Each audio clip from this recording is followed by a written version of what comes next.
termasuk pembuatan film My Flag ya kan? Yang ditokoi oleh Gus Muafik, itu juga masuk dalam proyek 20 triliun. Kemudian strategi yang ketiga untuk menghadapi poin ketiga ini, yaitu pakai strategi penguasaan media mainstream di Indonesia yang hampir 90% dikuasai oleh 9 naga. Makanya jangan kaget ketika media mainstream sudah dikuasai oleh 9 naga ini, digunakan untuk menggerakkan gerakan Islamofobia, yaitu kebencian terhadap Islam dan kaum muslimin, dengan stigma Islam radikal. Jadi stigma Islam radikal itu hanya hantu yang sengaja diciptakan untuk menempatkan umat Islam menjadi musuh nomor 1 di Indonesia. Jadi seperti itu. Makanya musuh Indonesia itu bukan separatis, musuh Indonesia itu bukan koruptor.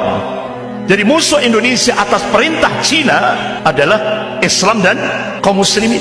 Makanya kita bisa melihat sekarang ini. Saya masih ingat apa yang diucapkan oleh Presiden Soekarno. Presiden Soekarno itu pernah memberikan dalam pidato, dia mengatakan, kalau kami dulu menghadapi penjajah, kalau kalian nanti akan menghadapi bangsamu sendiri, yaitu mereka yang menjadi antek, asing dan asing, pengkhianat-pengkhianat bangsa.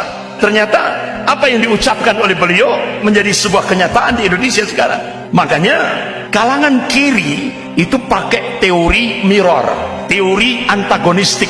Contoh, Indonesia tidak perlu hutang, kenyataannya hutang. Indonesia tidak perlu impor, kenyataannya impor. Jadi yang seringkali disampaikan sebagai sebuah policy, kebijakan.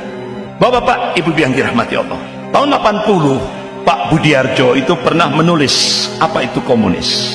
Jadi dia menulis nilai-nilai yang terkandung dalam ideologi komunis. Yang pertama, monoisme. Artinya ideologi komunis itu menolak strata, golongan-golongan dalam satu masyarakat. Makanya ada istilah sama rata, sama rasa. Itu prinsip ideologi komunis. Kemudian yang kedua, kekerasan itu dianggap cara yang sah untuk mencapai satu tujuan.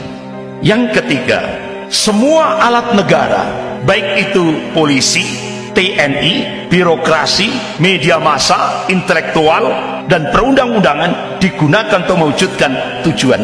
Kira-kira semuanya sudah dilaksanakan tidak di Indonesia? Sudah semuanya, tiga-tiganya sudah dipraktekkan di Indonesia.